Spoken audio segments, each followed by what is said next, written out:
reencarnação. Aquele pretenso ditador inteligente, entendeu? Que também dizem era a reencarnação do Júlio César. Então, senhoras e senhores, estamos aí mais uma noite com o nosso seriado preferido, o Livro dos Espíritos. Infelizmente, não contaremos com a palhinha musical da nossa Gal Costa esta noite, mas nós estamos aqui com ele, o netinho do Herculano Pires.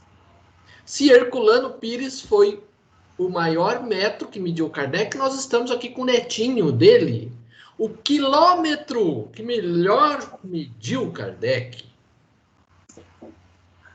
Estou aqui também com este cenário construído pelo meu ancestral Ápios Cláudios, a Via Ápia. Eu, esse membro da gens Cláudia, os construtores da Roma Antiga.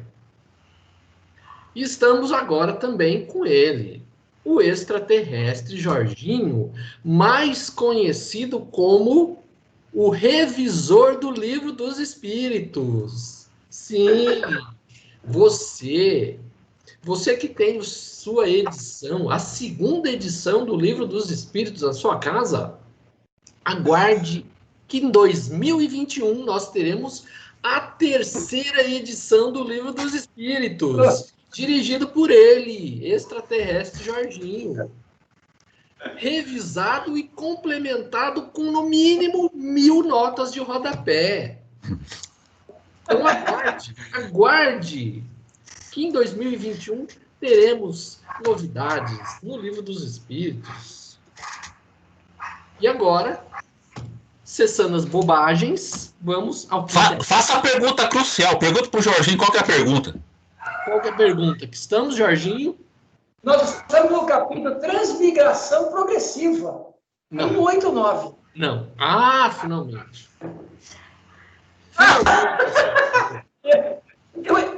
Dessa vez eu tiquei aqui no livro, graças a Deus. Então vamos lá. Vamos embora. Transmigração progressiva.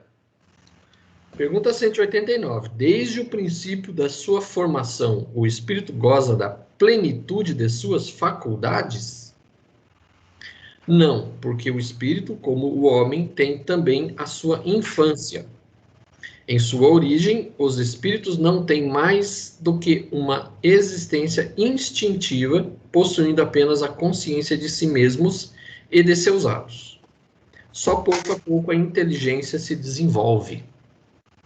Importante lembrar os senhores aqui e a quem não esteja assistindo que ele está falando aqui quando o espírito já pode reencarnar em corpo nominal. Isso que ele fala. O espírito, assim, aí ele faz essa correlação. As primeiras encarnações no corpo humano é como uma infância para o espírito ainda, que é mais instintivo do que a sua inteligência vai se desenvolvendo com o aprendizado ali do dia a dia. Sim, porque como ele coloca aqui, né? Goza o espírito em maiúscula, ele já está mostrando que já é o espírito quando começa o seu trabalho hominal.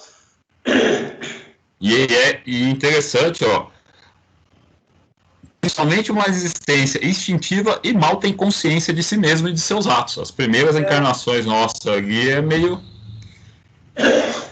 no tropeço ali só também.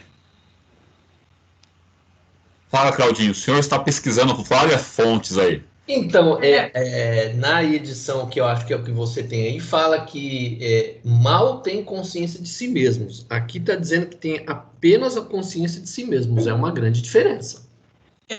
Não, aqui mal tem consciência de si. No meu também, do apenas. E mal tem consciência de si, ou seja, tem poucas consciências de ti, da sua existência. Claudinho, essa que você está vendo aí pela tela é a edição da FEB, não? Não. Porque a edição da FEB, quem faz a tradução é o Guilherme Ribeiro. Então, o que eu tenho aqui é da FEESP. A minha tradução é do Herculano Pires. Mas e da FEB? Porque a que você leu aí é a da FEB, do Guilherme Ribeiro? Porque o Babu está pegando uma diferente. Eu pego a do Salvador Gentili aqui. Não, o que eu tenho da FEB aqui também está falando mal tem consciência de si mesmo. É interessante isso. As 3 edições que eu tenho aqui... Procura no francês aí, vai. Procura no original. Da FEB, da Luz Espírita e da Petit, as 3 falam mal tem consciência de si mesmo. O Salvador Gentili coloca na sua que não tem... possui apenas, porque mal e apenas há uma diferença grande. Sim. Porque mal, consciência de si, significa que ele mal sabe. Aqui apenas já é um princípio de consciência. É tipo um egoísmo, entendeu? Talvez a gente tivesse que procurar no francês e traduzir literalmente a pergunta para saber como é que literalmente tem isso. Porque mal tem... Porque ó, ele tem mal consciência de si e de seus atos. Então, se ele não sabe o que está fazendo, vive mais pelo instinto, ele não tem consciência muito de si próprio mesmo. É uma consciência de si muito breve ainda, muito pouca.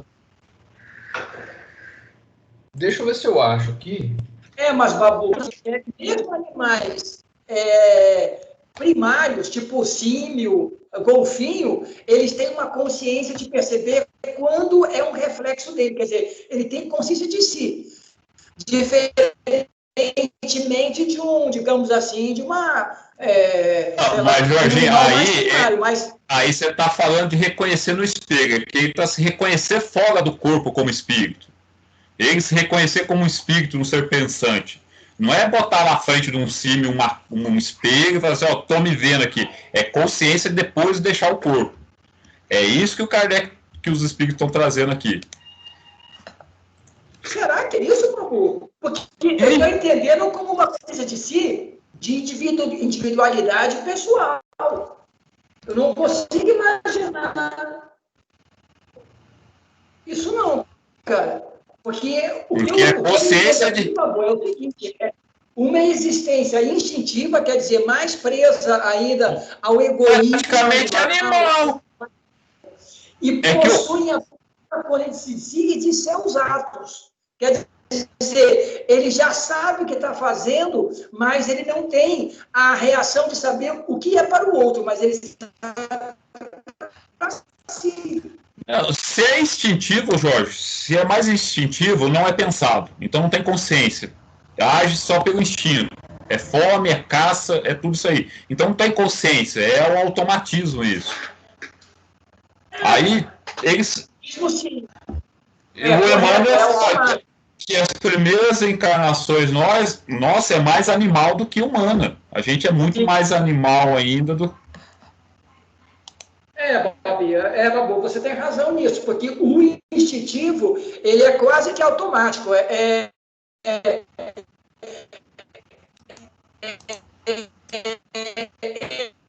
Sim, não existe, digamos assim, tipo de raciocínio nenhum. É 1 ou 0, entendeu? Mas quando fala mal, aí é pouca consciência de si, né? Aqui ele não coloca isso. No original francês, eu passei pela tradução do Google e diz o seguinte: não, porque o espírito, como o homem, também tem sua infância. Deles origem, os espíritos têm apenas uma existência instintiva e dificilmente consciência de si e de suas ações. Dificilmente, mal uma consciência de si mesmo.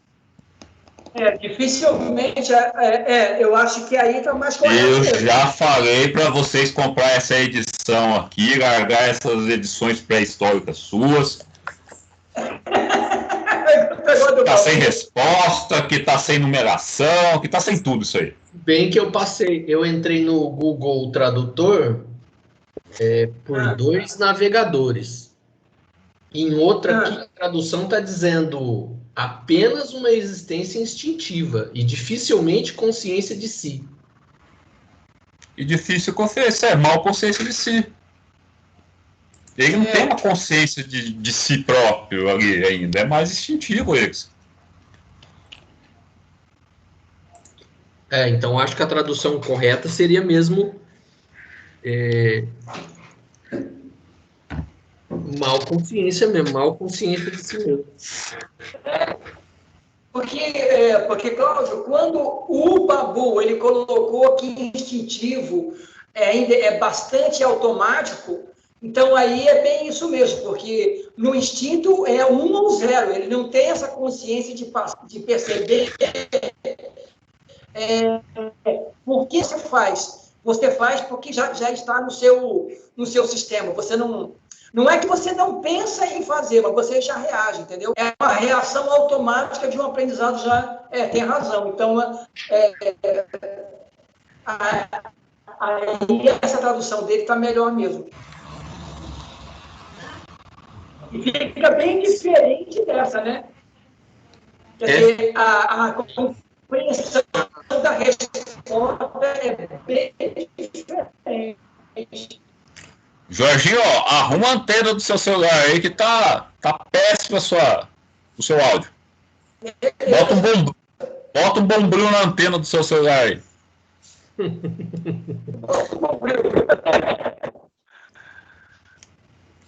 Vamos em frente? Vamos embora. 190. Qual é o estado da alma em sua primeira encarnação? O estado da infância na vida corpórea. Sua inteligência apenas desabrocha. Ele ensaia para a vida.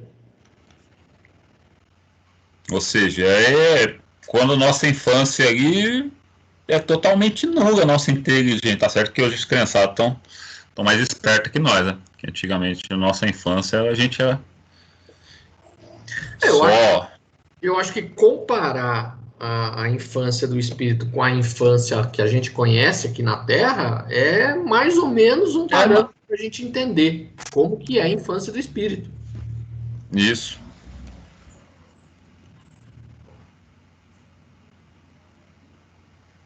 Certo? Vamos em frente? Perfeito. Vamos em frente. 191.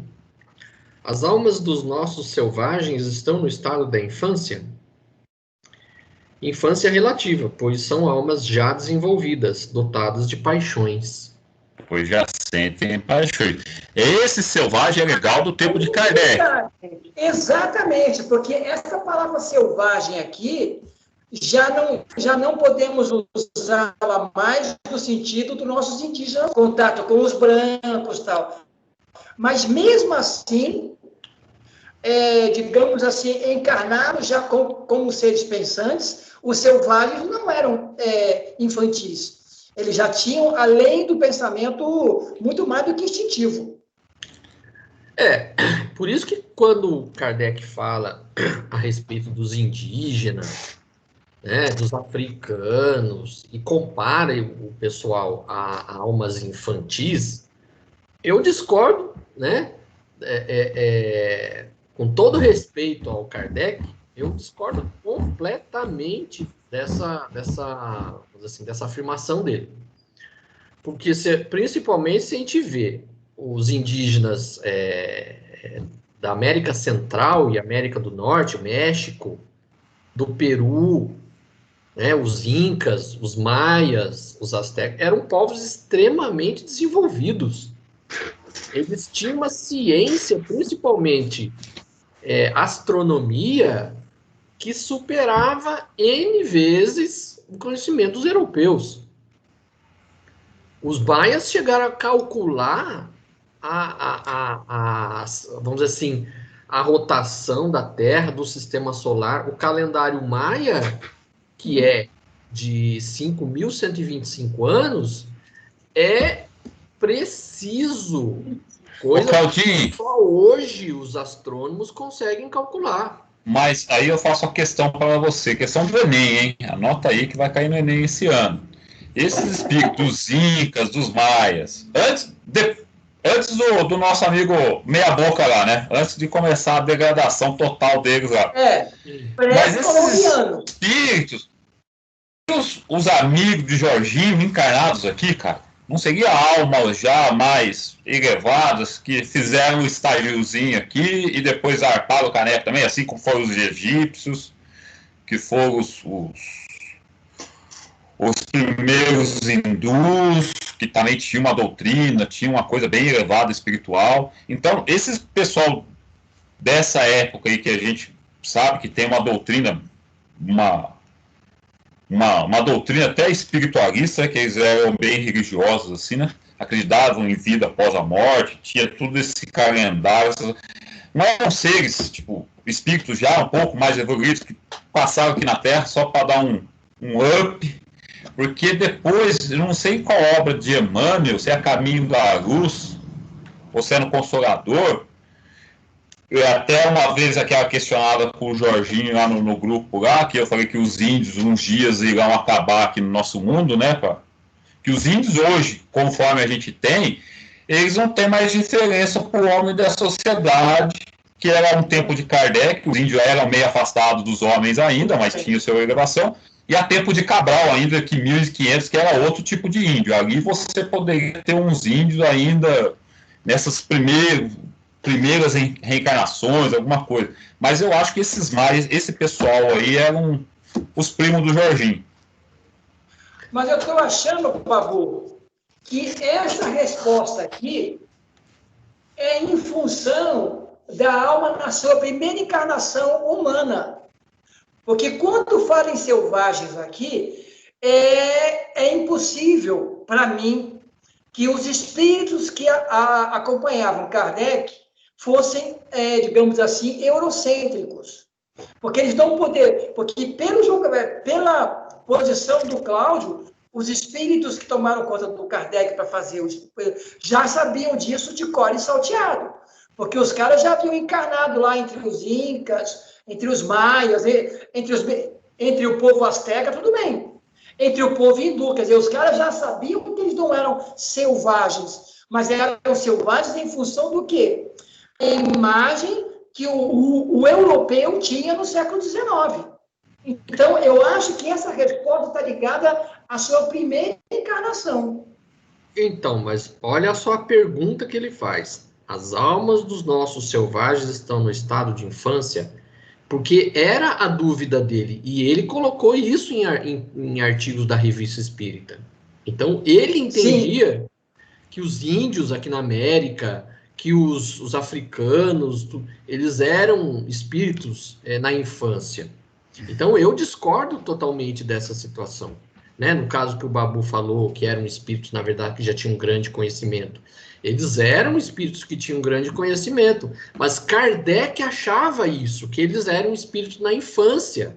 Então, isso que eu discordo, porque eles tinham um conhecimento muito superior aos europeus. Os espanhóis, quando chegaram no México, que eles começaram a conviver com os astecas na capital, né, Tenochtitlan, que era chamada Tenochtitlan, que hoje é a cidade do México, eles viram uma organização da cidade que nem entre eles, espanhóis, tinham as leis comerciais, eles tinham códigos comerciais que os espanhóis nem sonhavam em ter. Mas aí que está minha dúvida, Claudinho, que eu tô separando os índios, aí, os maias, e depois de um certo, porque os maias, para mim, eram outro grupo de espíritos, e os espíritos ali vão botar ali depois já da época de Cabral, assim, pra gente ter só uma ideia, tá ligado? Quando aportou aqui no Brasil, eram outros espíritos. Então, não eram os mesmos. Então, mas vamos comparar. Tudo bem, mas os astecas, os maias, eram povos muito desenvolvidos. Os índios brasileiros, não. Os índios brasileiros eram tudo... Não tô falando que era meia boca. Não tô falando que é meia boca, mas eu tô falando assim, ó, que aquele povo de antigamente, conforme aconteceu com os egípcios, você tinha muito ainda da capela ali, a gente não sabe se os maias também, alguma coisa assim. Para mim, eles ficaram aqui um tempo, fizeram o que tinha que fazer e zarparam. Aí a gente continuou por nós mesmos, caminhar por nós mesmos, os próprios espíritos aqui aí, tipo, das primeiras reencarnações. É isso que eu coloco, ó. Eu entendo dessa pergunta do Kardec, desses espíritos aqui, ó, tá reencarnando como índio agora, mas daqui a pouco tá aqui na Europa já também, tá ligado? E não desses caras que já você tem nítida impressão que esses caras tinham muita bagagem espiritual, astecas, os incas, os maias, por todos esses códigos deles. Porque, aí que eu falo, porque o Emmanuel, agora estou retornando, não sei se, eu acho que é no Caminho da Luz, que ele fala, mas porque precisam exterminar os índios? Eu estou colocando nessa palavra, porque os índios por si só não iam sair daquela mesmice deles. Por isso que, tipo assim, que o homem branco foi aí e interferiu. Porque parece uma providência divina, porque o pessoal, por eles iam ficar sempre ali, e o mundo precisava evoluir. Não que a gente esteja na perfeição total, mas esse caminho atual nosso é a busca de uma perfeição. Aí que Emmanuel traz assim, foi preciso, eu estou colocando entre aspas, destruir os índios, pela ignorância nossa, não precisava ser desse jeito, mas para fazer o pessoal evoluir, porque se os índios iam ficar sempre naquela mesmice, não ia sair daquilo lá. Mas, o Babu, isso está no Gênesis. Eu sempre discordei disso. Agora, a minha dúvida aqui vai mais em função do que o Cláudio colocou. Eu até posso compreender que Kardec tenha perguntado isso porque ele acreditava assim. Mas os espíritos não terem dado uma resposta mais inteligente que me preocupa. Olha o revisor. Olha o revisor do Espírito da Verdade. Olha o revisor. Mas é porque... É que quando eu falo em índio, para mim, eu tenho duas coisas. Não, pessoal, mas vocês entenderam o que eu perguntei, porque é o seguinte, digamos que o Claudinho é Santo Agostinho lá no trabalho do Espiritismo. E eu pergunto assim, mas os nossos índios são infantis? Ele vai dizer, não, como você entende infantil? Entendeu? Porque Santo Agostinho sabia que nossos indígenas, nossos selvagens, não eram infantis. Não, mas por isso que estava preparado nessa época já, por providência divina, esse contato do índio com o homem já. Porque o índio ia conseguir conversar um pouco mais, vamos dizer assim. Mas para mim é claro, assim, na minha opinião, que há dois tipos de índios que a gente fala. Os índios tradicionais e aqueles índios mais antigos, que eram os povos maias, os astecas. Para mim, esse aí esse grupo do maias, astecas, eram espíritos que vieram aqui resgatar alguma coisa, tinham um conhecimento enorme, pagaram a conta e puxaram o caneco deles. Sim. Então, quando eu falo em índio, para mim, eu não tento colocar muito os maias e os astecas, porque para mim eles eram os egípcios. Era um povo assim... que infelizmente, tipo assim, a gente entende como índio, né? Mas para mim é uma cultura elevada ali. Eu só coloquei essa questão, por quê? Porque em alguns artigos da Revista Espírita, Kardec coloca que os índios da América, da África, são espíritos na infância do seu desenvolvimento, são espíritos ainda na infância, e eu discordo disso. Pela história que mostra que eles não são infantis. Mesmo os índios brasileiros, quando Cabral chegou aqui, que viu os índios tudo na Idade da Pedra, vamos dizer assim, eles não tinham nada de infantis, eles eram bastante inteligentes, bastante conhecedores da natureza, etc, etc. Então, eles, em certos conhecimentos, também eram muito superiores aos europeus. Então, o que eu estou colocando aqui que vai justamente dessa pergunta que ele fez, que parece que está em consonância com os artigos da Revista Espírita que ele colocou, que os índios eram infantis, eram espíritos da infância. Mas por isso que eu te coloco, por isso que eu coloquei que essa resposta a mim me surpreendeu, porque nos artigos da Revista Espírita, o eurocentrismo do professor Rival é bem evidente. Porque para ele, a Europa e ainda a França eram sinônimo de civilização para ele, como referência. Agora, os espíritos não darem uma explicação mais elaborada sobre isso, aí eu vou também um pouco de acordo com o Babu. Porque você pensa bem, aqui no Brasil, quando o Cabral chegou, existiam tribos indígenas os bugres mais primários. Mas se eles tivessem chegado ao sul do Brasil e conhecido os guaranis e os tupis, eles veriam um outro tipo de civilização. Na África, se eles tivessem entrado dentro da região central da África, eles teriam conhecido o reino de Daomé, que era um reino muito grande africano. Inclusive, eram eles que aprisionavam e vendiam os seus prisioneiros para os europeus. Quer dizer, então, não é que eu queira consertar o Livro dos Espíritos, mas a resposta que ele dá aqui é trazendo para Kardec essa visão que o europeu, o branco, realmente, em função aos selvagens, eles já estavam na fase não infantil, mas a fase da meninice ou da juventude, o que eu também não concordo muito com isso, não. Então, mas porque ele fala parece aqui... que eles estão alicerçando o Claudinho, o eurocentrismo da visão europeia com o espiritismo. Então, mas ele coloca que assim, infância relativa, pois são almas já desenvolvidas. Ele não fala que são infantis, ele fala de infância relativa, já percorreram um pedaço dessa infância. E aí outra coisa que eu trago também, porque se a gente pega, a Europa, que já estava toda desenvolvida, já tinha indústria, já tinha revoluções, aquele debate por leis, cada vez, porque aí que eu trago o Emmanuel de novo, porque o Emmanuel falou assim, precisava tirar o índio daquela mesmice, eles precisavam evoluir. Vai passar 300, 500, 2.000 anos para frente, o que a gente está vivendo hoje em dia, a atualidade, aqui, vai ser a pré-adolescência do espírito.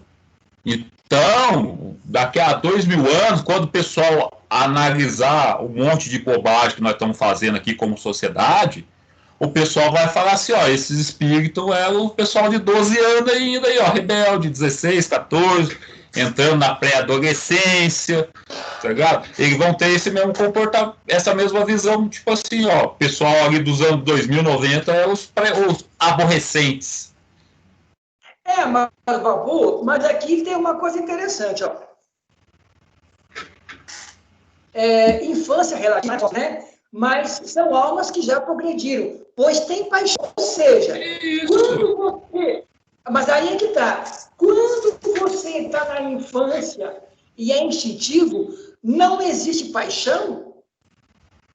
Por enquanto, não, porque eu entendi, não. Depois, mais pra frente, a gente vai pesquisar aí, não, porque até a próxima pergunta, vamos para a próxima pergunta, Claudinho, quem vai falar das paixões?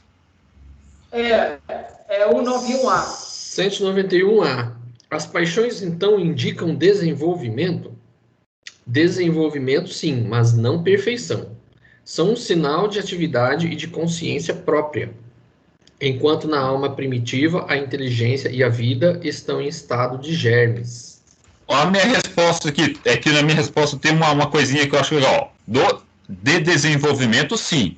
Ou seja, ele desenvolve, mas não de perfeição, tá que nem do Cláudio. As paixões são sinais de atividade e de consciência do eu. Ou seja, ele já está se reconhecendo da consciência do eu, visto que na alma primitiva a inteligência e a vida estão em estado em germe. Quando ele fala essa alma primitiva, ele fala do princípio inteligente ainda. A inteligência e a vida estão em estado de germe. Vida hominal, vida assim de interação. Vamos falar da planta com o meio ambiente, do animal com o meio ambiente, e depois do homem com o meio ambiente e com Deus. Aí depois ele vai discorrer mais um pouco aqui, que eu entendo isso, que a paixão, as primeiras encarnações nossas, a gente é só instinto, não tem paixão, a gente não tem consciência. Paixão é você se identificar com algo. Porque, na verdade, a paixão aqui eu veria como libido. Por exemplo, assim, ambição, egoísmo, no começo do espírito é bom. Já na nossa fase, egoísmo já é ruim. Então, egoísmo não é ruim, porque é necessário que você tenha egoísmo, é necessário que você tenha ambição, mas ganância já é ruim. Quer dizer, quando ele fala paixão, na verdade, a gente teria que ver no dicionário. Claudinho, faça favor, você que é nosso homem da Wikipédia aí. Paixão quer dizer o que na realidade? Paixão vem do latim passione, significa sofrimento. Cara, mas não é o que está escrito aqui, não, cara. Não, esses paixões, é sentimento, você é mais sentimentalista. No instintivo, você não tem tanto sentimentalismo. Você é casado com o primeiro que estiver na frente. Não, mas é questão de sentimento, Jorginho. É aquela atividade de sentimento. Não, mas é questão de sentimento, de você se importar com alguma coisa, no mundo, os primeiros animais, assim, nas primeiras reencarnações animais, a gente é muito instintivo. Então a gente não se preocupa muito com as coisas, com o outro. Esses sinais de paixões são sinais de amadurecimento da alma, de sentimentos, dessas coisas. E não paixão ao pé da letra mesmo. Não, porque para mim, paixão significa o seguinte, que já existe um movimento da alma de sensação, de emoção, quer dizer, algo que puxa e faz trabalhar a atividade tanto cerebral como o corpo, porque o cérebro é que faz funcionar através desse movimento, quer dizer... E para fazer isso, você tem que ter consciência. Nas primeiras encarnações, você não tem muita consciência. Você está treinando a consciência ainda. Sim, para você fazer esse mecanismo. Então, as primeiras reencarnações mesmo não tem essa paixão ainda. É mais um... Mas, Claudinho, quando o Jorginho estava falando, você balançou a cabeça falando que não estava concordando. O que você não estava... Eu senti isso, Cláudio. Você já ia puxar uma 12 e ia dar um tiro na tela já. Não, é que ele falou um negócio que eu não... A princípio eu não concordei, mas... Eu procurei aqui paixão, sinônimo de paixão. Aí tem amor intenso, afeto, amor, apego, ardor, arrebatamento, atração, chama, desejo, emoção, entusiasmo, fascínio, flama, fogo, interesse, preferência. Então aqui eu acho que a palavra paixão se encaixaria em apego, atração, desejo, emoção, entusiasmo, fascínio. Se encaixaria aí nesse princípio do sentimento, é os princípios do desabrochar do sentimento, de alguma atração, assim, né?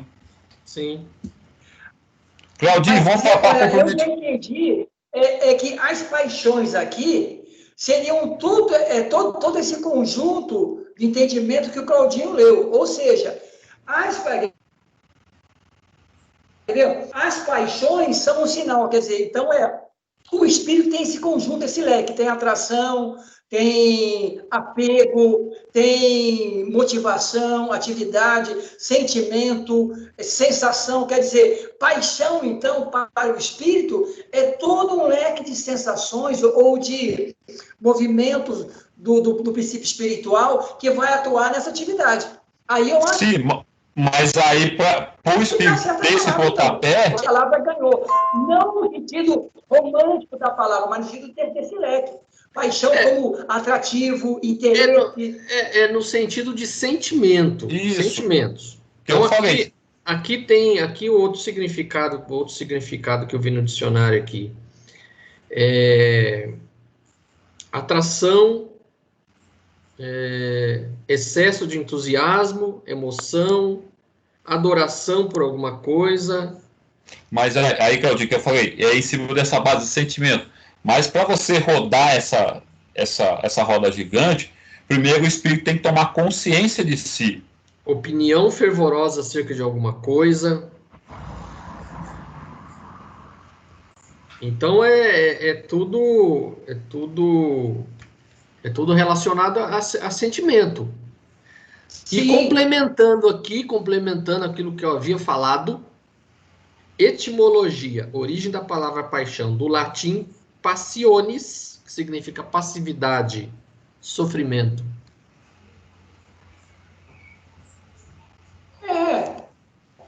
Porque se nós olharmos a palavra sofrimento, é o movimento de alguma coisa. Eu acho que essa palavra, então, está muito bem colocada. Ótimo, porque a gente percebeu o significado, que é todo um leque. Quantas vezes, gente, eu pedi eu acho que eu vou repetir para o nosso amigo Valtric aquele quadro que ele tem daquilo de desenvolvimento, lembra? Que ele mostrava sempre TP, TM, né? Aquela coisa imensa que o espírito tem que desenvolver e despertar. Eu acho que isso são as paixões que começam nisso. Eu acho que agora ficou muito legal. Mas ainda não está, para mim, bem equilibrado essa coisa da infância relativa. Mas vamos lá, ó. Porque para mim deu a impressão realmente que na resposta espiritual os espíritos deram um tipo de estrutura para eu realmente era um exemplo e os outros eram de infância, entendeu? Eu acho que aí... Mas Jorginho, porque, como eu falei, daqui a 2.000 anos, quando o planeta se estiver transformado, aquilo lá vai ser o auge. Hoje, se a gente comparar ao tempo de Kardec, a gente é melhor que eles. Eles estão um passo atrás de nós. E assim como daqui a 2.000 anos, a gente vai estar um passo atrás dessa nova sociedade que está por vir. Bem, aí, Babu, eu acho que a tua explicação já fica mais, para mim, mais clara. Ou seja, conforme você avança, a avaliação do outro sempre será para o antigo infantil. Isso, porque é que a gente tem esse negócio de inferior como algo negativo. E no Espiritismo você não deve ter como isso negativo, porque são etapas de uma escalada evolutiva. Porque até os índios, que nem a gente já falou aqui, até mesmo, vamos tirar os maias de novo, os índios ali, eles tinham organizações deles, eles tinham as leis deles, eles sabiam viver em sociedade, mas o mundo precisa evoluir, que nem a gente já tinha na época de Kardec, eles tinham umas ideias ali, que nem um egocentrismo e tudo mais. Eles eram relativamente melhores, num estágio um pouco acima dos índios. Assim, de sociedade, para fins divinos.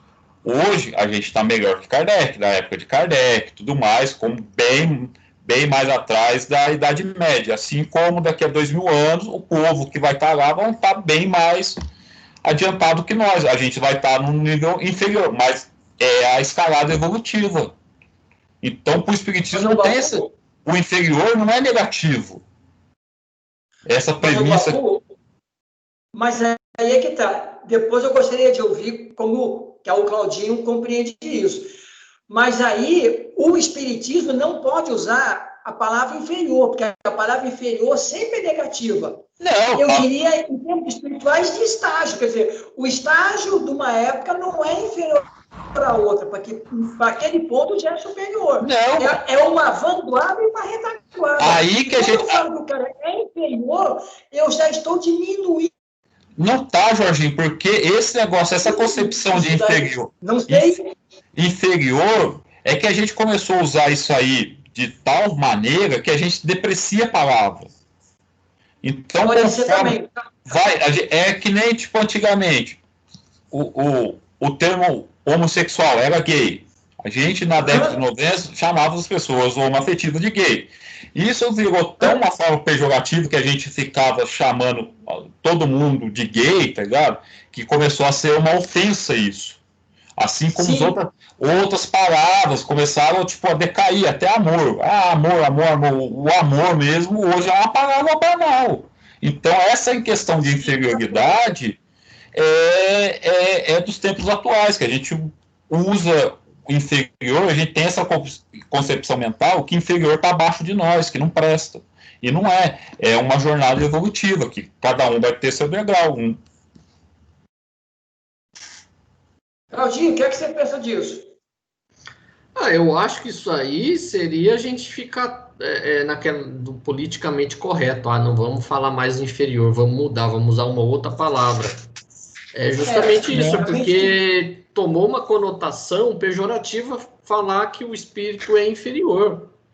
É uma questão de palavras apenas. Ninguém está humilhando ninguém. Você é inferior. Não estou humilhando ninguém. É estágios. A gente tem que entender que são estágios evolutivos. Uns estão num estágio superior, outros estão no estágio inferior. Mas não significa que quem está inferior um dia não vai chegar lá no superior. Vai chegar, dependendo. Tem razão. Aí, beleza. Eu acho que nós chegamos a um consenso bacana. Quer dizer, essa palavra para o espírita não é uma negação. Não é pejorativa. Não é pejorativa essa palavra. Tem razão. Ô Claudinho, você que está com o tio do nosso babu aí, aqui tem uma colocação de Kardec. Tem alguma coisa além disso daí do Herculano? Não. Então é só Kardec mesmo. Sim. Vamos para Kardec, então. A vida dos espíritos, no seu conjunto, segue as mesmas fases da vida corpórea. Passa gradativamente do estado de embrião ao de infância, para chegar por uma sucessão de períodos ao estado de adulto, que é o da perfeição. Com a diferença de que nesta não existe o declínio nem a decrepitude da vida corpórea, que a sua vida, que teve um começo, não terá fim, que lhe é necessário, do nosso ponto de vista, um tempo imenso para passar da infância espírita a um desenvolvimento completo, e o seu progresso realizar-se não sobre uma esfera apenas, mas através de diversos mundos. A vida do espírito constitui-se, assim, de uma série de existências corporais, sendo cada qual uma oportunidade de progresso, como cada existência corporal se compõe de uma série de dias, nos quais o homem adquire maior experiência e instrução. Mas da mesma maneira que na vida humana há dias infrutíferos, na do espírito há existências corpóreas sem proveito, porque ele não soube conduzi-las. Beleza. Aí dá para entender bastante essa colocação da infância, tudo aqui de cima realmente. Porque eu achei muito interessante isso aqui, quer ver? Achei que é bem interessante. Quer ver? Que é preciso um tempo imenso, do nosso ponto de vista, para passar da infância espírita a um desenvolvimento completo. Se é isso, então essa ideia de infância é nesse sentido, infância espírita. Você sempre, na jornada evolutiva, você sempre vai ter, como os espíritos falaram, você vai ter um grau superior e o inferior. Um vai ajudando o outro. Você vai puxando todo mundo para cima. É que hoje, isso não é uma coisa assim, vamos falar, tratada como deveria ser tratada. Tipo assim, os políticos ajudar mesmo, não só os políticos, mas ajudar aqueles menos favorecidos. E nós, como sociedade, devíamos brigar com isso também, para que fosse feito assim. Mas é cada um por si aqui. Mas malha é malha, a gente faz isso. A gente fica tentando, tipo, ainda muito mais material ainda a nossa ajuda, nossa caridade é muito mais material, ainda não é moral ainda, de poder ver e falar assim, ó, é obrigação minha estender a mão e ajudar esse cara moralmente, não materialmente mais. Fala, Claudinho, você que fala do alto da sua tribuna aí de Patrício Romano. Vamos dizer assim, vamos lembrar que os capelinos, por exemplo, eles vieram aqui para ajudar a evolução nossa. Então, eles foram meio que no tropeço, né? Assim tem sido a civilização. É tudo na base do tropeço, mas estamos indo. Estamos caindo, mas estamos levantando, estamos indo. Né? Como foi citado aí pelo Babu, que Emmanuel fala a respeito dos índios, que eles tinham que ter um impulso, né? E esse impulso foi os europeus vindo aqui. Obviamente que o plano espiritual não queria que os espanhóis viessem aqui e dizimassem toda a civilização pré-colombiana. Mas o que acontece? As más inclinações do ser humano, né? Eles poderiam ter vindo... Do ser humano, não, do espírito. Do espírito encarnado como ser humano. Então, eles poderiam ter feito de uma forma diferente, que não massacrasse, como eles massacraram, espoliaram, né, roubaram. Mas, vamos dizer assim, como se diz, é o que temos para hoje, né? Então, simplesmente é isso aí. Porque isso é muito bem colocado, que quando eu li, eu fiquei muito chateado, é na Gênesis. Ou seja, aí eu até perguntei para um amigo nosso aqui, o João Luiz de Cachoeira, eu falei assim, caramba, porque sempre que tem que abrir uma fronteira nova, né? Porque nessa época saiu também a ideia de abrir as fronteiras, tal. Eu falei, por que chega um cara para estuprar? Por que não chega um Bolt antes? Né? Depois que chegaram os portugueses, vieram um Bolt para cá, aí passou por aqui o Darwin, aí vem os pintores, vem o Berger pintar aqui. Falei, gente, por que esses caras não chegaram primeiro? Na Gênese, coloca exatamente isso, que era necessário o choque, para, tipo assim, eles estavam adormecidos, aí vem uma pancada, aí o pessoal... Eu falei, caramba, vocês têm que crescer assim? Caramba, tem que mudar esse sistema. Eu fiquei bem chateado com ele, porque toda vez que você tem que despertar, é na base da porrada, cara. Tem que mudar esse sistema. Mas aí é a deficiência de espírito nosso, porque a gente pode... o Claudinho citou e a continuação que você está citando, vice-versa, né? Que os espanhóis chegavam aqui, não precisavam sair fazendo tudo que fizeram. Poderia dar a junção das duas novas raças aí, dos índios e dos espanhóis, de forma pacífica. Só que e outra história que você pode ver isso, você pega uma Grécia antiga, que foi os reis, todos os grandes filósofos são dali. E eles falavam em praça pública, para quem quisesse ouvir. E olha o que aconteceu com a maioria deles. Outros foi condenado, outros foram expulsos. Então, por mais que você tenha uma gama de bons espíritos, falando, advertindo, se os outros espíritos se deixar arrastar pelas más inclinações, vai fazer isso. Ó, tira esse cara aqui, que esse cara está falando muito. É aquele negócio da mediocridade. Ó, esse cara está mostrando para a gente que pode subir o balde, mas a gente quer ficar aqui, então vamos acabar com ele, porque a gente quer ficar aqui nessa parte medíocre. Ó, Babu, me veio agora como intuição, você falando isso, a gente está falando da Gênese, do Caminho da Luz, parece que alguém falou assim, ó... Os ETs! Olha lá, até travaram a imagem do Jorginho. Quando ele teve o ápice, dele, cara. Toda aquela pergunta, fala assim, os maus são... Opa. Aí ele falou agora assim, os maus são mais ousados, né? Você lembra? Não, só que tá cortando seu áudio. Eu disse que os maus do livro dos Espíritos são mais ousados que os bons. Mas... Olha, cara, aí a minha internet agora caiu bem aqui. Mas continua falando que eu estou vendo vocês bem. Esse mal, o Jorginho, a gente tem que ver que a gente vive num mundo de prova e expiação, onde a grande população, vamos falar 90, 80, 90, são espíritos mal, com mais inclinação. Eles, logicamente, vão fazer mais barulhos, pela quantidade. E não por ser, tipo, porque eles gritam mais, é pela quantidade. Um planeta de prova e expiação é espírito de terceira ordem. Então, eles vão fazer a arruaça maior, porque eles são em grande número. Quando a gente chegar numa metade de regeneração, a gente vai estar meio que pareando ali, ó, 50-50. Então, mas é o que tá no Livro dos Espíritos mesmo, que acho que a gente ainda vai chegar nessa questão, mas pergunta por que o mal prevalece. E aí ele fala que pela timidez dos bons. Dos bons. Mas porque, quando o Pizarro chega ao México, Pizarro, ele lutou para conseguir essa expedição.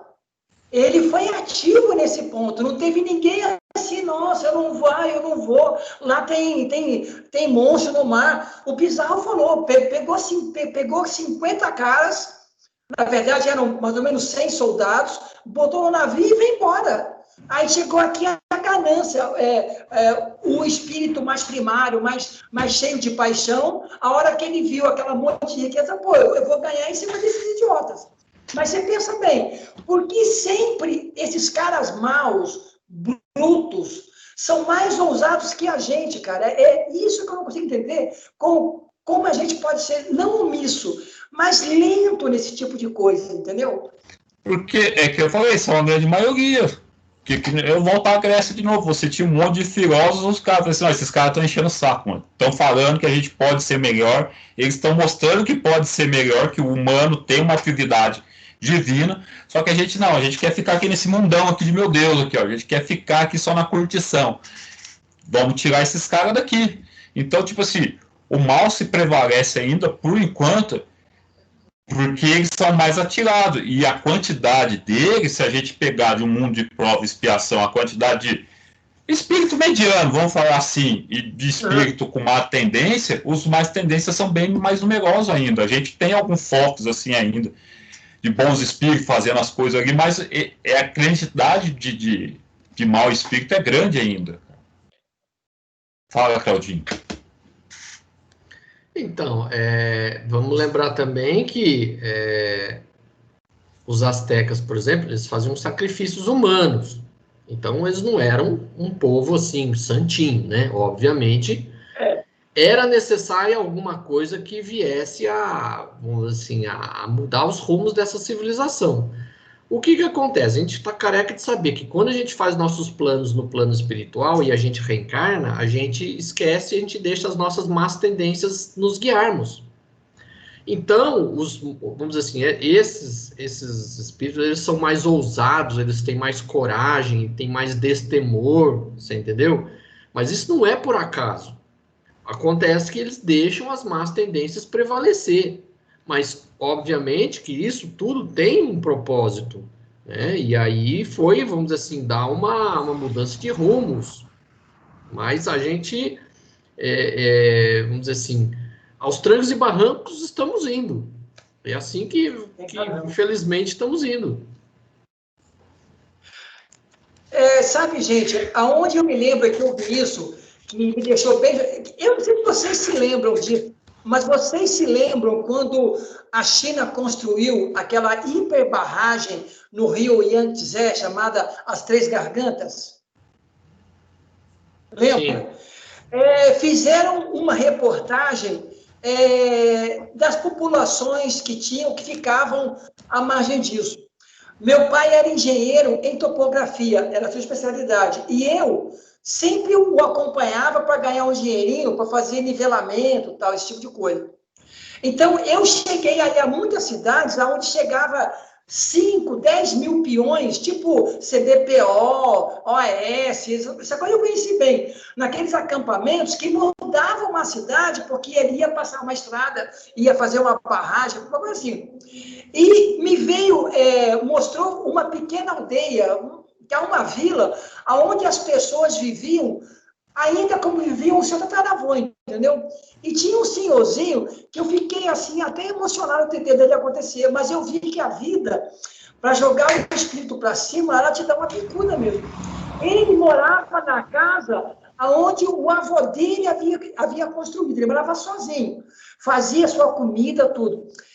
Chegou a companhia chinesa, falou assim, nós estamos digamos assim, comprando as suas terras, pagando a indenização, agora você tem que ir embora.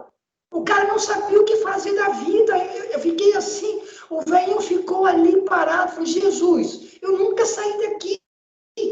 Aí eu entendi que a vida tem que bater nesse espírito para ele poder, você está estacionário, né? Eu acho que é isso que deve ser em termos desses maus ousados, que é para tirar do estacionamento, fazer o carro andar. Será que é isso? Eu acredito que sim. Mas não é um pouco cruel? Você pensa bem, esse senhorzinho não sabia o que fazer da vida. Sabe aquele velhinho chinês, tipo Biscuit, mora ali há mais de 60 anos, cara, nunca saiu daquela casa, nunca saiu daquele pequeno espaço. Mas eu acho que era isso necessário para empurrar ele para frente. Ele ia ficar naquela mesmice de sempre. Ele precisava mudar. Era necessário mudar. Quando a gente insiste em não querer mudar, em estacionar, a vida vai empurrar a gente. Tem razão. Cara, me deu uma dó do velho, cara. Eu fiquei até, falei, meu Deus, quem é que vai amparar esse senhor? Aí que entra o problema também, que a gente está falando, que é bem similar, o que os espanhóis fizeram com o índio. Poderia ser de outra forma. Assim como o governo chinês poderia trabalhar com esse velhinho, nós vamos levar você para tal lugar, nós vamos dar uma assistência, simplesmente chegar e falar assim, tô aqui e se vira, tá ligado? É esse nosso modus operandi de trabalhar ainda, não é tão brutal que nem antigamente, que a gente estava matando as pessoas, mas continua. É o que a gente fez com os escravos no Brasil. Assinamos a escravatura e deixamos os caras ao relento, mano. Foi. Agora você é livre. Por que é isso? O cara vai ser livre. Mas o que. Então, qual que vai ser o amparo que nós demos? Nenhum para eles, cara. Não sei se vocês conhecem, acho que vocês devem conhecer aquele conto lá de uma família que tinha uma vaquinha. Eu lembro da vaquinha. Então, já ouvi falar. Tinha a vaquinha, então a vaquinha que dava o leite e tudo mais. Eu não lembro assim com detalhes muito bem a história, mas só sei que passou lá um casal lá tal. Eu falei, não, a gente vive isso daqui e tudo mais. E ficava lá só naquilo. Aí eu não sei o que aconteceu, não lembro bem de detalhe da história. A vaquinha parece que caiu do barranco, morreu, alguma coisa assim. E aí o único sustento que eles tinham era a vaquinha. O que eles foram obrigados a fazer? Eles tiveram que diversificar. Aí, muitos anos depois, quando as mesmas pessoas voltaram lá, a fazenda lá, o sítio estava super, né, modificado, tinha evoluído muito. Por quê? Porque sem a vaquinha, que eles estavam estacionados, eles procuraram outras coisas. Aí começaram a plantar, começaram a produzir, começaram a fazer um monte de coisa. Desenvolveu. Então, muitas vezes é isso, a gente está naquela coisa comodista e tudo mais, a vida vem para empurrar a gente para mudança, porque o mundo o universo é mudança, nada está parado. Só que a gente não prepara para fazer essas mudanças. Primeiro a gente chegava, matava, agora a gente chega com o dinheiro, e se vira, sai daqui, e não dá outro tipo de assistência.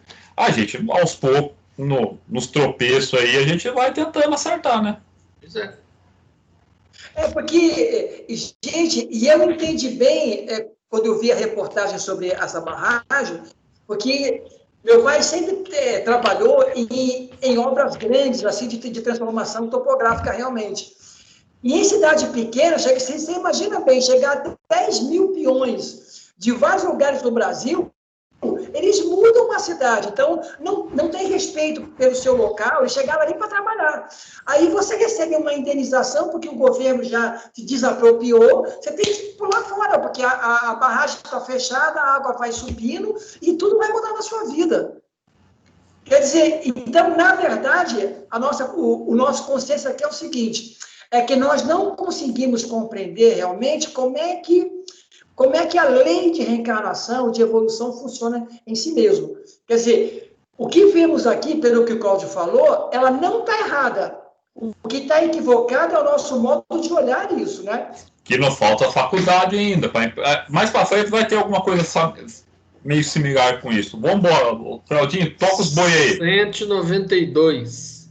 Por uma conduta perfeita, podemos vencer já nesta vida todos os graus e tornar-nos espírito puro, sem passar pelos intermediários? Maravilha! Não, pois que o homem julga perfeito está longe da perfeição. Há qualidades que ele desconhece e nem pode compreender. Pode ser tão perfeito quanto a sua natureza eterna o permita, mas esta não é a perfeição absoluta. Da mesma maneira que uma criança, por mais precoce que seja, deve passar pela juventude antes de chegar à maturidade, e um doente deve passar pela convalescença antes de recuperar a saúde.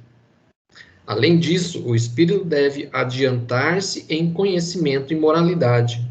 E se ele não progrediu senão num sentido, é necessário que o faça no outro, para chegar ao alto da escala.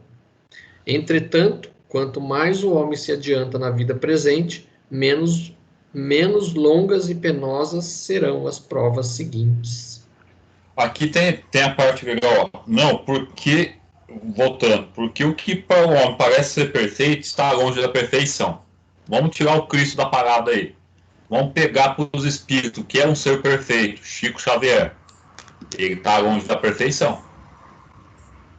que fala todo mundo em Deus, o Chico no meio espírita. Não, ele está longe da perfeição. Ele tem uma evolução bem maior que a nossa, a gente está inferior a ele ainda, mas existe qualidade que que eles são desconhecidos e que não pode compreender. Ou seja, tem ainda virtudes em nós que a gente nem sabe que exista, e os espíritos nem tem como explicar.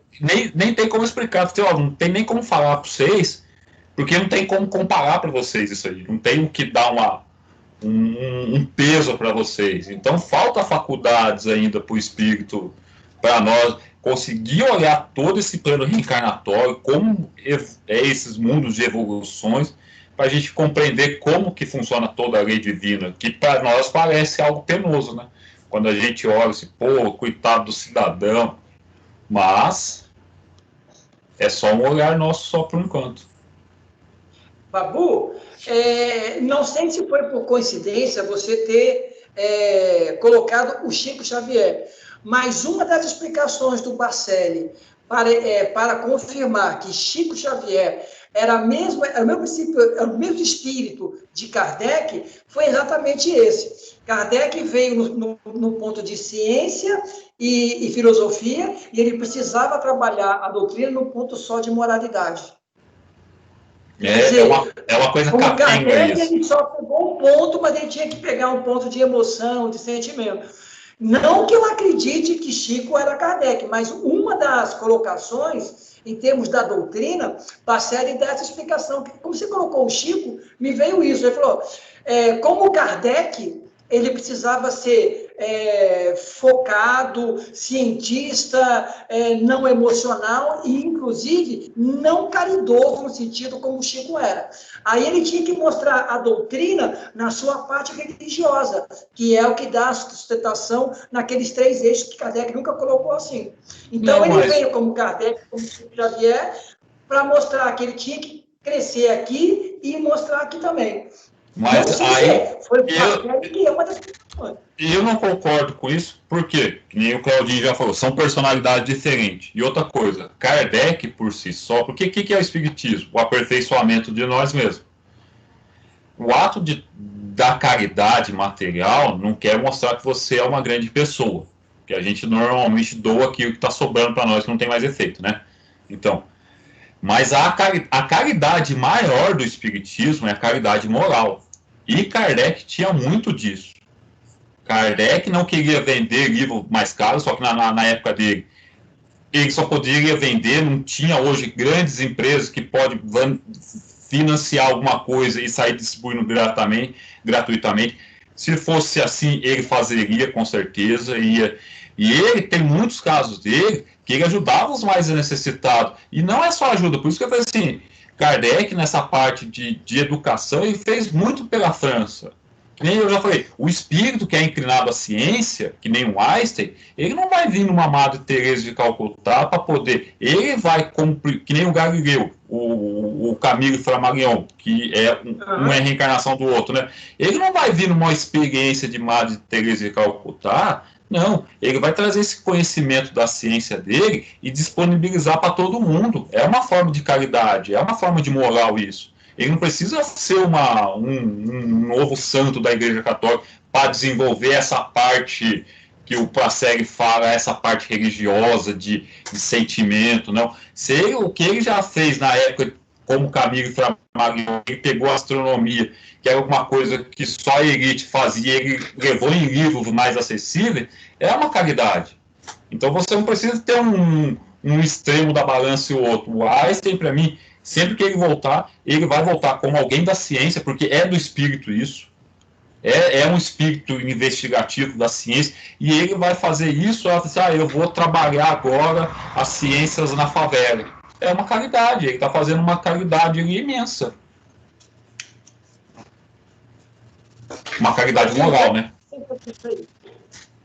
Então, eu também não concordo com essa afirmação, porque se realmente Kardec tivesse vindo, como Chico, para desenvolver a parte, vamos dizer assim, sentimental, de caridade e tudo mais, ele não teria perdido a parte intelectual dele. Então, é como se ele tivesse perdido a parte intelectual, todo aquele espírito investigativo, né, que ele tinha como pedagogo. É como se ele tivesse perdido. E o espírito não perde aquilo que ele adquire. Então, para mim, soa muito estranha essa história de que o Chico é Kardec, porque não bate. São duas personalidades completamente diferentes. E se ele tivesse vindo como o Chico, ele não teria perdido essa característica intelectual que ele tinha. Porque o espírito não perde. Essa é a minha conclusão. Não, mas vem cá, eu também não creio nisso. Para mim, pouco importa quem o Chico foi, que cada um do seu trabalho é de excelência. Mas, digamos assim, mostrando a mesma moeda com os dois lados, uma das explicações que o Bacelli colocou é essa, que o Chico não precisaria, nesse momento, de filosofia e nem de ciência. Ele ia trabalhar um outro lado da doutrina de maneira muito mais de sentimento, de atenção, de acolhimento, de amor e de humildade, ou seja, mostrando que no momento ele tinha posse, no momento, mesmo sem posse, seria a mesma coisa como se fossem duas moedas, uma de cada lado. Como você colocou ele aí, eu achei interessante também, pode ser. Agora, mas como diz aqui o seguinte, ó, o espírito deve avançar em ciência e imoralidade. Moralidade é virtudes. Kardec tinha virtudes, ele não precisaria reencarnar como Chico para avançar em virtudes. Por isso que eu falei. Aqui tem um tipo de virtude, um outro tipo de moralidade. Seria humildade, simplicidade, entendeu? Uma aparente, digamos assim, ignorância acadêmica, mas quem disse que o Chico era semi-analfabeto, mentiu, porque o Chico tinha um conhecimento, ele estudou, ele não era um acadêmico, ele não tinha faculdade, mas Chico não era um analfabeto, sabia ler, interpretar, escrevia bem. Mas esse negócio de simplicidade, não precisa vir no meio simples, não é que a gente confunde humildade ainda com aquele negocinho, ó, uma casinha, tal, não é isso. É o espírito saber que, tipo assim, hoje a gente tem essas coisas, tudo a nossa alcance, é saber escolher daquilo que convém, tá ligado? Humildade não tem a ver com pobreza, não. É o espírito conseguir definir assim, ó, tô aqui no meio desse caos aqui, deixa eu escolher o que serve para mim, ó, vou trabalhar com isso, quero isso para mim, não ostento tanta coisa, tá? Não precisa vir numa missão assim que nem, eu preciso mostrar que eu sou humilde. Há várias pessoas humildes que convivem conosco que a gente não tem mínimo conhecimento, porque a gente confunde humildade, né? A gente acha que humilde tem que ser que nem o Chico. Nossa. Então, quando eu falo que o espírito não perde intelectualidade, eu também não quis dizer que o Chico era analfabeto, não é isso. O que eu estou querendo dizer é que, assim, a personalidade do Chico era de uma pessoa, assim, tranquila, muito simples, muito... E o Kardec, ele era, vamos dizer assim, um cara que ia atrás, ele queria saber respostas, ele tinha aquela gana de investigação que a gente não vê na personalidade do Chico. O Chico era mais tranquilão. Então, para mim, é incompatível os dois.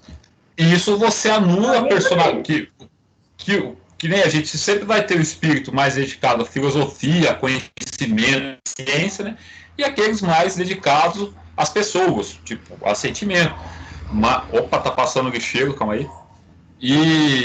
Mas você não precisa ter essa mudança, porque senão você apaga o espírito. O espírito que é da ciência, ele sempre vai ter esse lado mais voltado para a paciente. O espírito filosófico sempre vai estar atuando mais nesse ramo.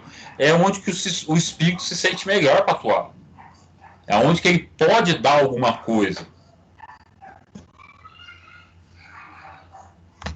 Vamos em frente? Vai, Claudinho. 192A. O homem pode assegurar-se nesta vida uma existência futura menos cheia de amarguras? Sim, sem dúvida. Pode abreviar o caminho e reduzir as dificuldades. Somente o desleixado fica sempre no mesmo ponto. Tá vendo? Não sejamos desleixados para ficarmos sempre no mesmo ponto. Aqui a palavra é negligente. Negligente, é. Só o negligente se encontra na mesma situação. Negligente. Você... o desleixado, você abre a mão da sua encarnação e vai viver o agora, só não pensa no futuro, né? O futuro espiritual, né? Você como... que todo tem uma meta, que você tem que... O espírito, o ser humano tem uma meta a cumprir, passar pela vida. Não é só para estar aqui, casar, comprar casa, é desenvolver a virtude, né? Mas normalmente o pessoal acha que é só isso, só na Terra. Assim. As pessoas, a gente, né? A gente costuma ficar acomodado. Então as situações nos empurram a sair do comodismo, a sair como aquele chavão muito comum diz, né? Sair da zona do conforto. Exatamente. Vamos embora. 193. Pode um homem descer em suas novas existências abaixo do que já havia atingido? Em sua posição social, sim. Como espírito, não. Não. Mas aí, Claudinho, aí não viria discordar do que você falou, como posição social, sim, em relação ao Chico? Como é que é? Não entendi. Aí não viria dar um contraponto naquilo que você falou em relação ao Chico, de não perder, digamos assim, aquilo que ele tinha, mas socialmente, sim? Então, tem tudo a ver.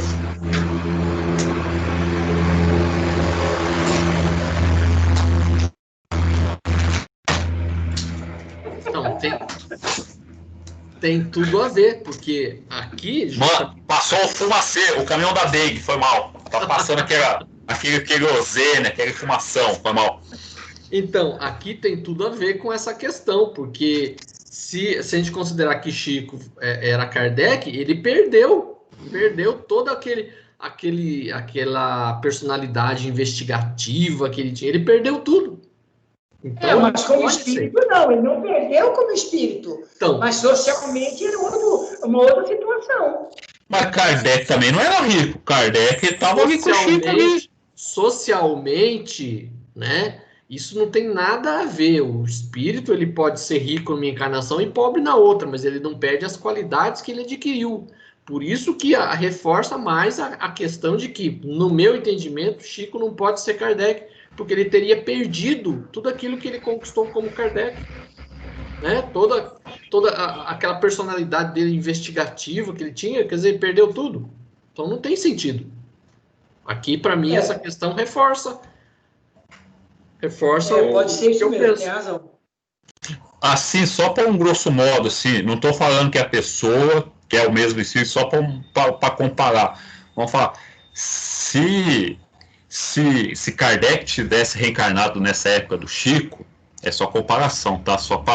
Ele seria mais para um Valdo Vieira, assim, que depois lá do desentendimento com o Chico foi criar como que chamava a seita dele, nem sei se é seita, como que chama o ramo dele lá de Projeciologia. Isso, ele foi investigar outra coisa, tipo assim, ele foi mais para esse ramo. Se Kardec tivesse, não estou falando que é o Valdo Vieira, ele ia ter mais esse ramo investigativo do Valdo Vieira, tá ligado? Não ia ser um...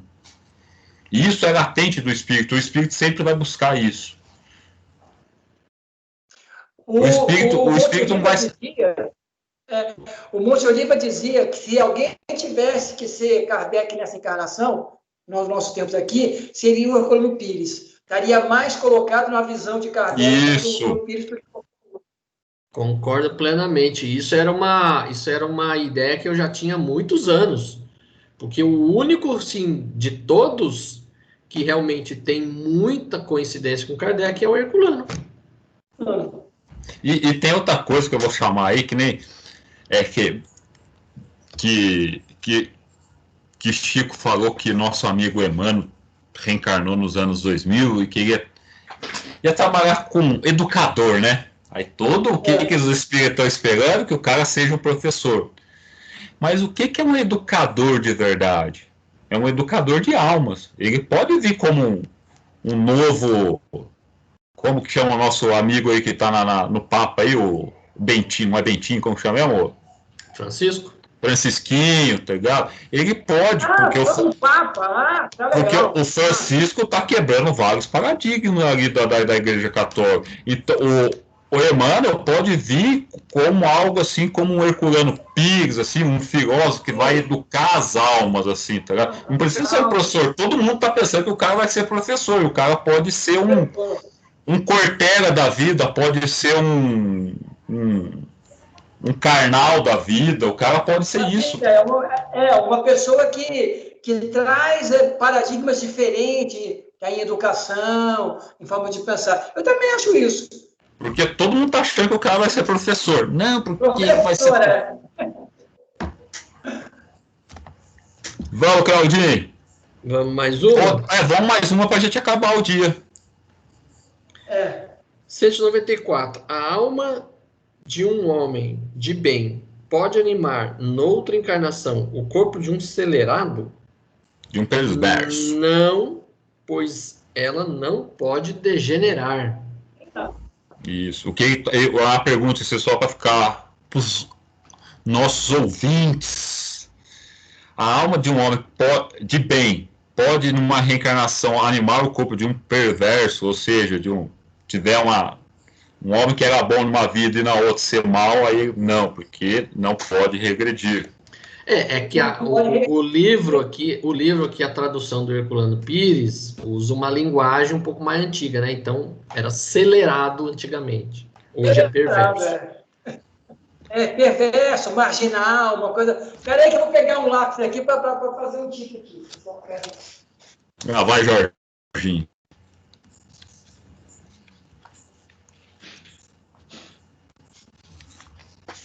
Deixa eu ticar aqui para vocês não ficarem dizendo que eu sempre esqueço o número da coisa. Encerramos por hoje, então? Beleza, meninos. Mas hoje beleza. Depois a gente faz uma pergunta aí, maravilha. Quem faz a prece final? Olha o outro. Vai dormir com o livro hoje também. Ele vai dormir com o livro. Cara, olha, eu adoro ver uma criança assim feliz quando recebe o presente. Cara, eu fico... Ele veio, o Papai Noel chegou para ele.